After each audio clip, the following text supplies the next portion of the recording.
Gindalo matin to yath mar gayo landruok mar kute magayaki Lenacapavir chako tiyo e pacho ka. Migawo mar thieth koro koni ok ji duto ma onge kod ayaki madhi yudo yadhno.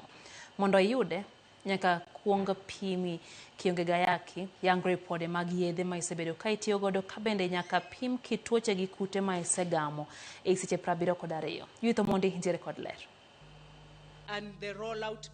E romo ma okelo kanyakla jokanyo mag sekta mag thieth e boma ma Naivasha, mathoth owuok mana ndalo matin to migawo mar thieth chwalo yath mageng'o landruok mag kute mag ayaki, mano ma ichuoyo mong'ere kaka Lenacapavir. E romo ni apisas mag migawo mar thieth oyango ni 86% mag ute thieth oseikore mar kano yadhni, kanyaka sani e kaunti 15 ma okuongo madhi yudo yadhni. Kaunti ka kaunti oyiero ute thieth 10 ma idhi mi yath, mana ka opogore kod kaunti ma Nairobi man kod ute thieth 12 ma iterie yath e kidieny ma okuongo. We are starting with 15 counties, and if you look at the HIV profile of these counties, you will notice they have high number of new HIV infections. They have a high HIV disease burden. You will notice all of them, their prevalence rates are higher above the national average. We are only doing 10 facilities in each of the county. In high burden counties like Homa Bay, Migori and Siaya, they show quite excellent readiness. They have a very strong PrEP program. So we just give them the product and they are able and ready to start service delivery. Thieth makama kata kamano kata bed ni biro bedo mayudore ne jo Kenya duto maonge kod ayaki, nitie moko manyaka yaure chuth ne laktar mondo mi kik yadhni kelnegi midhiero.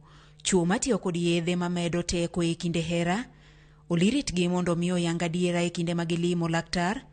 Poni giriambo to yadhni nyalo medo teko gi mokalo tong' gino manyalo kelo midhiero.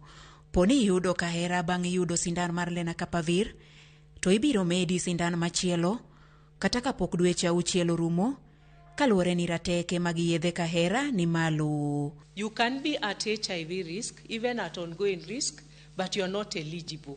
Everybody who is at risk is eligible. Eligible is a clinical decision made by a healthcare provider. TB treatment, in our own Lenacapavir, we do a supplemental dose of Lenacapavir. Okay, so we'll give extra doses of Lenacapavir because TB drugs will break down your Lenacapavir faster. For Viagra, or people who are using medications for erectile dysfunction, for instance, the recommendation is to begin with a lower dose of the Viagra. Yadhni ibiro chuo e bundich kata bam ja Kenya, sindana ariyo e limbe ka limbe. Ka e limbe ma okuongo, nitie yath ma imuonyo dos 4, 2 odiochieng' ma okuongo kendo 2 odiochieng' mar 2, yath mimuonyo mana e limbe ma okuongo. Yadhni poni ikawo kaka owinjore bang' seche 24 bang' sindan ma okuongo, ibiro bedo kod rageng' ma owinjore. You get injections every 6 months, twice a year. Okay? On the initiation day, you receive 2 injections, either on the abdomen or on the thigh. Okay? 1 injection each side. And then you're given 2 tablets to take at that time when you're getting the injections. And then you're given 2 tablets to take tomorrow at about the same time. Jatend migawo mar thieth Aden Duale keto yadhni ayanga tich ang'wen jumani, kapok duol makeyo gige thieth e pacho ka KEMSA ochako keyo gi ayanga e kaunti 15 ma okuongo, kama oriwo duto makaluo. Judith Omondi, Ramogi TV.